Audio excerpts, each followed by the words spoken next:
हाँ बेटा, I am continuing with chemical kinetics. Today I will discuss with you units of rate constant for different order of a reaction. Right? तो ये बेटा just to understand, हाँ, just to understand. कोई बेटा इसको रटा नहीं लगाना, ना इसको याद करना, सिर्फ आपको एक नंबर का यूनिट पूछ सकते हैं कि फर्स्ट ऑर्डर का के रेट कांस्टेंट जो है उसका क्या यूनिट है। तो ये जस्ट अंडरस्टैंड करना, ठीक है। तो देखो बेटा, यूनिट की कैसे कैलकुलेशन करते हैं। ये पहला है, आपको मालूम है, सपोज हमारे पास एक जनरल रिएक्शन है, we have a general reaction A changing into the product, ठीक है। तो अगर ये फर्स्ट ऑर्डर तो 1 है, अगर सेकंड ऑर्डर 2 है, थर्ड ऑर्डर तो 3 है, फोर्थ ऑर्डर तो 4 है। अगर n लिख लो इधर, n है, n of A combining give you the product A N, ये दे रहा है, ये प्रोडक्ट मिल रहा है। तो रेट कैसे निकालते हैं? रेट आपको मालूम है, rate is equal to d x by d t है इज इक्वल टू के है रेट कांस्टेंट इनटू रेक्टेंट है उसकी कंसंट्रेशन, ये एक्सपोनेंट कंपोनेशन कंसंट्रेशन। तो अगर n लिखा तो ये n आ गया, तो जहां भी n लिख लेता हूं, क्योंकि अगर 1 हो तो फर्स्ट लिख देते हैं जस्ट फॉर रिप्रेजेंटेशन और कोई मीनिंग नहीं। सेकंड है तो 2 लिख लेते हैं, 0 है तो 0 लिख लेते हैं, ठीक है। तो अब के कंसंट्रेशन किस निकालनी है? के की। के एन किसके बराबर होगा? K n will be equal to d x by d t divided by, ये नीचे आ जाएगा, ए रेस पावर एन, ये के एन आ गया, ठीक है। अब देखो बेटा, what is D x by d T? D x क्या होता है? Concentration per unit of time, ठीक है। और डिवाइड बाई क्या है? कंसंट्रेशन। तो अगर आप इसको लिखोगे, दिस इज कंसंट्रेशन क्या है ये, मोल्स पर लीटर। टाइम को ले लोगे तो क्या होगा? पर सेकंड। अरे ये इसका आ गया बेटा, ध्यान से। D x by d T क्या है? डी टी क्या है? टाइम। टाइम को क्या ले लिया? सेकंड। कंसंट्रेशन को किस में लेते हैं? Moles per litre. अरे कंसंट्रेशन हमेशा लेते हैं ना, डी एक्स भी क्या है? कंसंट्रेशन। तो ये क्या आ गया? Moles per litre. और टाइम का क्या है? सेकंड। और ये क्या है? ये भी क्या है? What is this? कंसंट्रेशन। तो कंसंट्रेशन को किस में लेते हैं? Moles per litre raise power N. ये आ गया जब आपने के एन लगाया। ये हमारे पास रिलेशन आ गई। ध्यान से सुनना, रिटर्न लगाना है। पीडीएफ में भेज रहा हूं, उसमें एक एक का उसमें मैंने अलग अलग कैलकुलेट किया। जहां आप जस्ट आपको जे है ये डी एक्स वाई, ये हो गया। अगर आपने के जीरो का निकालना है, जीरो ऑर्डर का निकालना है, ठीक है, ये जीरो आ गया है, तो ये कंसंट्रेशन क्या होगी? ये सेम रहेगी। ये क्या होगी? Moles per litre per second. ये ऊपर वाले को तो इसको कोई ना फर्क पड़ा, D x by d T तो सेम रहेगा ना सबके केस में। ये तो नीचे क्या आ गया? एन की जगह क्या आ गया? Moles per litre. एन की जगह क्या आ गया? 0। Anything raise power 0 is equal to 1। तो this is moles per litre per second. यानी जो जीरो ऑर्डर रिएक्शन है उसका जो रेट कांस्टेंट है उसका यूनिट ये है। मेरी बात समझ गए आप? जब जीरो ऑर्डर रिएक्शन है उसका जो रेट कांस्टेंट जो यूनिट आएंगे that be moles per litre per second. अगर K1 है, ध्यान से देखो, K1 ये तो सेम रहा, ठीक है, moles per litre per second, right, divided by moles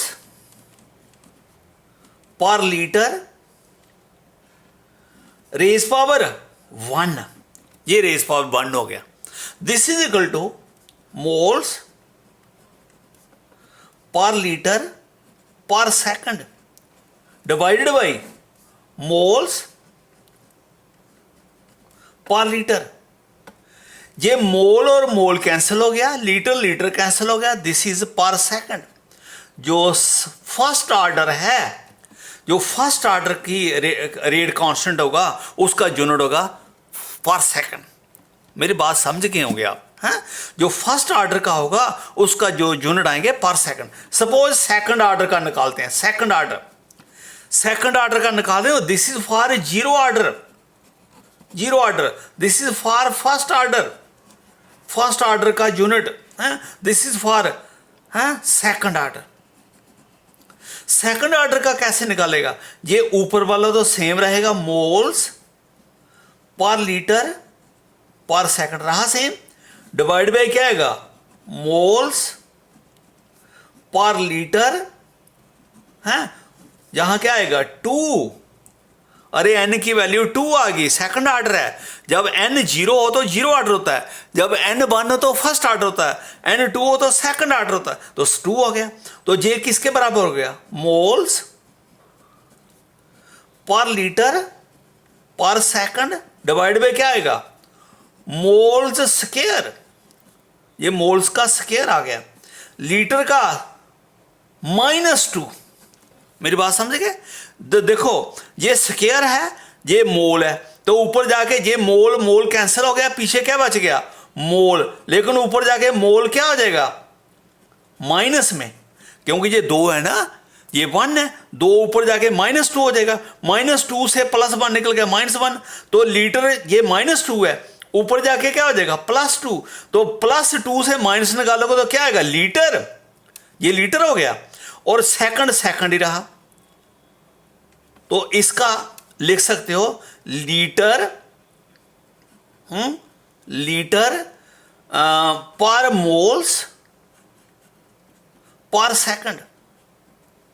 अरे लीटर को पहले लिख लिया और क्या है, ये एल को पहले लिख लिया, लीटर मोल्स पर सेकंड। मेरी बात समझ गए होंगे। अगर सपोज थर्ड ऑर्डर का निकालना, आपने थर्ड ऑर्डर का रेट कांस्टेंट का यूनिट निकालना है, थर्ड ऑर्डर का ये रेट कांस्टेंट, तो देखो ये क्या आएगा, ये ऊपर तो सेम रहा, moles per litre per second, ठीक है, डिवाइड बाय क्या आएगा, moles per litre raise power क्या आ जाएगा 3। अरे जहां n के जगह 3 लिख लिया, जहां लिखा था ना n, ये जनरल लिखा ना, general order, general rate constant ये है, तो ये आपका 3 आ गया। तो अब ये 3 ये किसके बराबर होगा, moles per litre per second divide by क्या आएगा, मोल्स स्क्वायर क्यूब। ये मोल्स का क्यूब हो जाएगा, क्यूब 3 लिख लो इधर, मोल्स क्यूब, ठीक है, लीटर का -3। ये अब मोल्स ये 3 है, ऊपर जाके क्या हो जाएगा, ये ऊपर 1 है, ये ऊपर जाके माइनस हो जाएगा, तो ये होगा मोल्स -2 हो गया ना मेरे पास, ये 3 है, ऊपर जाके माइनस हो गया, -3 +1 -2 बच गया। ये लीटर कितना ऊपर, नीचे कितना -3, ऊपर जाके क्या हो जाएगा प्लस, तो क्या हो जाएगा लीटर स्क्वायर। सेकंड वो ही रहा पर सेकंड, तो इसका यूनिट क्या बन गया, इसका यूनिट बन गया लीटर स्क्वायर है मोल्स -2 पर सेकंड। ये यूनिट के कैलकुलेशन हो गई बेटा। आई थिंक आपको बात समझ आ गई। So this is units of rate constant for different order of reaction. सिर्फ अंडरस्टैंड करना है, आपको एग्जाम में हो सकता है पूछ ले कि जो फर्स्ट ऑर्डर रिएक्शन है उसका जो रेट कांस्टेंट है, ऑब्जेक्टिव क्वेश्चन, उसका रेट कांस्टेंट का जो यूनिट्स हैं वो जे लिख देगा, एक जे लिख देगा हैं और एक जे लिख देगा। तो आपने देखना कौन सा करेक्ट है। आपको हमारी बात समझ आ गई? ओके बेटा।